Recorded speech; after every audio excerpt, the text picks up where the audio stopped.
신명기 28장 36절에서 57절입니다. 키워드는 포로된 백성들, 살자는 말씀, 화목한 관계입니다. 여호와께서 너와 내가 세울 내 임금을 너와 내 조상들이 알지 못하던 나라로 끌어가시리니 내가 거기서 목석으로 만든 다른 신들을 섬길 것이며 여호와께서 너를 끌어가시는 모든 민족 중에서 내가 놀람과 속담과 비방거리가 될 것이라. 내가 많은 종자를 들에 뿌릴지라도 메뚜기가 먹음으로 거둘 것이 적을 것이며 내가 포도원을 심고 가꿀지라도 벌레가 먹음으로 포도를 따지 못하고 포도주를 마시지 못할 것이며 내 모든 경내에 감람나무가 있을지라도 그 열매가 떨어짐으로 그 기름을 내 몸에 바르지 못할 것이며 내가 자녀를 낳을지라도 그들이 포로가 되므로 너와 함께 있지 못할 것이며 내 모든 나무와 토지 소사는 메뚜기가 먹을 것이며 너희 중에 국어하는 이방인은 점점 높아져서 내 위에 뛰어나고 너는 점점 낮아질 것이며 그는 내게 꾸어줄지라도 너는 그에게 꾸어주지 못하리니 그는 머리가 되고 너는 꼬리가 될 것이라.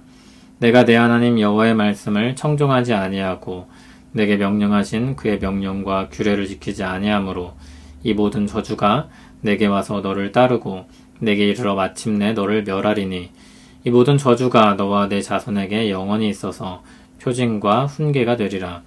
내가 모든 것이 풍족하여도 기쁨과 즐거운 마음으로 내 하나님 여호와를 섬기지 아니함으로 말미암아 내가 줄이고 목마르고 헐벗고 모든 것이 부족한 중에서 여호와께서 보내사 너를 치게 하실 적군을 섬기게 될 것이니 그가 철 멍에를 내 목에 메워 마침내 너를 멸할 것이라. 곧 여호와께서 멀리 땅끝에서 한 민족을 독수리가 날아오는 것 같이 너를 치러 오게 하시리니 이는 내가 그 언어를 알지 못하는 민족이요 그 용모가 흉악한 민족이라.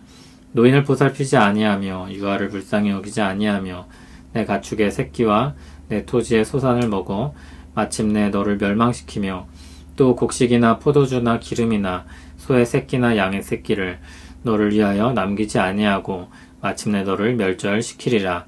그들이 전국에서 내 모든 성읍을 에워싸고 내가 의뢰하는 높고 견고한 성벽을 다 헐며 내 하나님 여호와께서 내게 주시는 땅의 모든 성읍에서 너를 에워싸리니 내가 적군에게 에워싸이고 맹렬한 공격을 받아 곤란을 당하므로 내 하나님 여호와께서 내게 주신 자녀 곧 내 몸의 소생의 살을 먹을 것이라.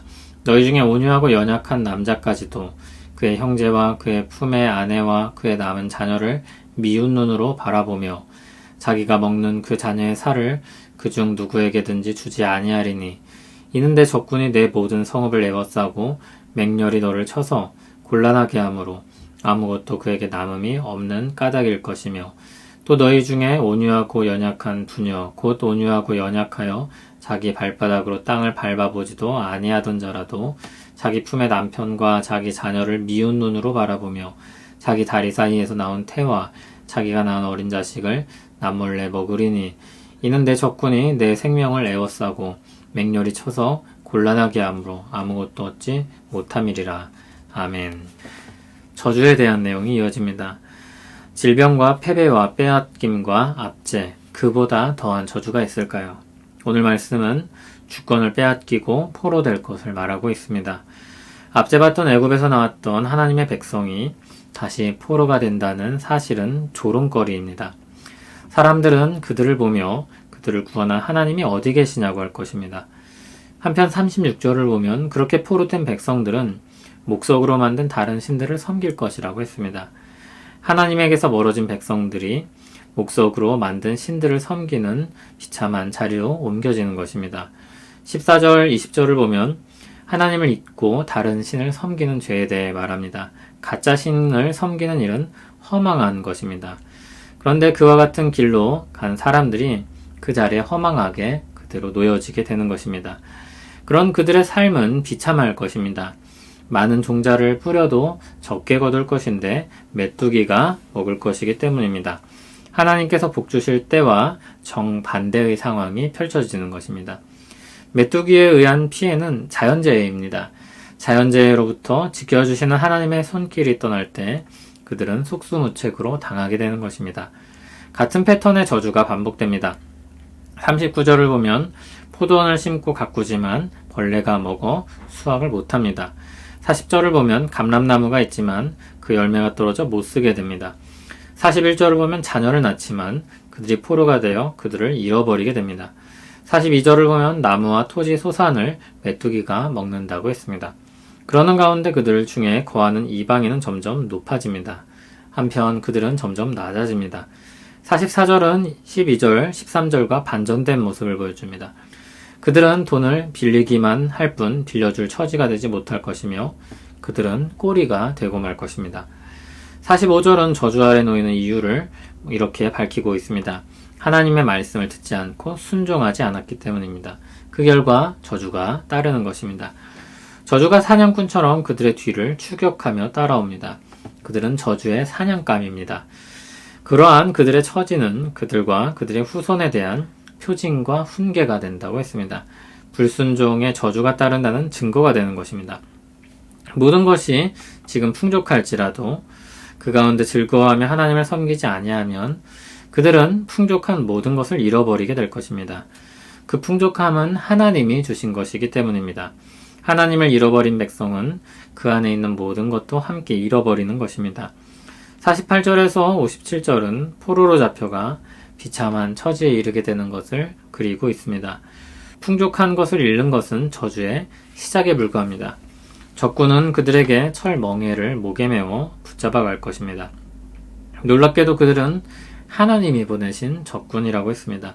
멀리 땅끝에서 한 민족을 보내십니다. 용모가 흉악하고 마음도 그러하여 노인이고 유하고 불쌍히 여기지 않습니다. 가축과 소산을 남기지 않고 약탈합니다. 성읍을 에워싸고 높고 견고한 성벽을 다 헌다고 했습니다. 높고 견고한 성벽은 백성들이 믿고 의지하는 것이었습니다. 철저히 대비되었다고 생각했던 것들입니다. 그런데 그것이 다 무너집니다. 54절을 보면 온유하고 연약한 남자까지도 그의 형제, 그의 품의 아내와 그의 남은 자녀를 미운 눈으로 바라본다고 했습니다. 보이는 모든 사람을 그렇게 보는 것입니다. 왜 그렇습니까? 어떤 시선입니까? 53절에 보듯이 그들은 먹을 것이 없습니다. 그래서 사람을 먹기까지 이르게 됩니다. 55절을 보면 자기가 먹는 자녀의 살을 누구에게도 주고 싶지 않습니다. 어떻게든 자기만 살아보겠다는 것이며 자신 외에 그 누구도 자신을 위한 희생양이 될 수 있다는 마음입니다. 56절을 보면 남자만 그런 것이 아닙니다. 여자들 역시 다르지 않습니다. 57절을 보면 더욱 끔찍하면 끔찍했지 앞의 내용과 크게 다르지 않습니다. 하나님의 진노의 저주는 얼마나 핍절하고 잔혹한 상황에 그들을 놓이게 하는지 모릅니다. 그러나 그러면서도 46절에 보듯이 그들의 후손을 말씀하고 있는데 남으실 자들이 있음을 암시합니다. 희망이 완전히 사라진 것처럼 보이지만 일말의 희망이 남겨져 있는 것입니다. 복 주시는 하나님을 거절할 때 백성들은 모든 것을 잃게 됩니다. 백성들이 자신을 지키고 풍요롭게 할 것이라고 생각한 것들은 모두 실패하고 맙니다. 다른 신들은 아무런 도움을 줄 수 없으므로 그들의 허상을 재확인하게 될 뿐입니다. 백성들이 적군의 침입에 대비한 모든 것들은 다 무너져 내릴 것입니다. 하나님이 은혜를 주시지 않으면 파수꾼의 철저한 경비도 다 허사입니다. 하나님을 떠나 스스로 지켜보려고 하는 수고는 모두 헛될 뿐입니다. 하나님 아닌 다른 신을 통해 도움을 얻어보려 한 섬김도 모두 헛된 것입니다. 하나님께 모든 것이 있습니다. 하나님 안에 있을 때 모든 것을 얻을 수 있으나 그렇지 않을 때 아무것도 얻을 수 없습니다. 하나님은 이 경고를 통해 하나님 없이 아무것도 없음을 깨닫게 하시고 하나님과 더불어 살자고 말씀하시는 것입니다. 하나님의 저주로 인한 표징과 훈계는 하나님께로 돌아오라는 이정표가 됩니다. 징계하여 바른 길로 돌아오게 하시는 수단인 것입니다. 아버지는 자기 자녀를 징계해서라도 돌이켜 바른 길, 사는 길로 돌아오게 할 것입니다.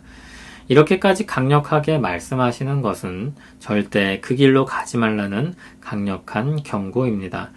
돌이켜 하나님과 화목하게 살자는 말씀입니다. 죽자는 말씀이 아니라 살자는 말씀인 것입니다. 하나님은 우리를 사랑하십니다. 하나님의 사랑의 의지는 포기하지 않고 절망하지 않습니다. 하나님과 우리의 관계가 깨어진 채 두지 않으십니다. 우리를 위해 예수 그리스도를 보내주시고 십자가 복음을 믿고 돌이켜 화목한 관계를 회복시키십니다. 십자가에서 흘리신 그리스도의 피로 우리 모든 죄에 대한 하나님의 진노를 청산하게 하십니다. 우리와 화목하게 되는 것을 기뻐하시기 때문입니다. 하나님의 진노에 대한 두려움은 예수 그리스도의 십자가 아래서 애통함으로 변합니다. 그분의 피가 필요했던 사실에 대한 슬픔과 우리 스스로 감당할 수 없는 죄짐을 대신 지신 사실에 대한 아픔입니다. 그러나 정죄에 대한 두려움은 사라집니다. 그리스도께서 우리를 위한 죄의 형벌을 다 받으셨기 때문입니다. 그러므로 우리는 그 십자가 은혜를 통해 하나님과 화목하게 되었음을 믿고 감사하며 나아가게 됩니다. 부끄러운 일을 하게 되거나 잘못된 일을 하였을 때는 다시 그 십자가 은혜를 의지하여 용서를 구합니다. 형벌에 대한 두려움이 아니라 사랑에 대한 반응으로 돌이키게 됩니다. 그리고 화목된 관계를 누리며 사는 것입니다. 그것이 하나님께서 우리에게 바라시는 것입니다. 우리를 죄의 형벌에서 건져내시고 죄 가운데 살게 하지 않으시는 은혜를 감사하며 찬송합니다. 우리는 이제 더 이상 정죄 아래 놓여 있지 않고 하나님의 사랑을 받는 자녀가 되었습니다. 그 사랑을 입은 자녀들로서 살기를 원합니다. 심판하실 하나님에 대한 공포에 사로잡히지 않게 하시고 아버지의 사랑으로 훈계하는 음성을 듣게 하옵소서. 하나님과 화목한 관계 속에 즐거이 살게 하옵소서. 예수님 이름으로 기도합니다. 아멘.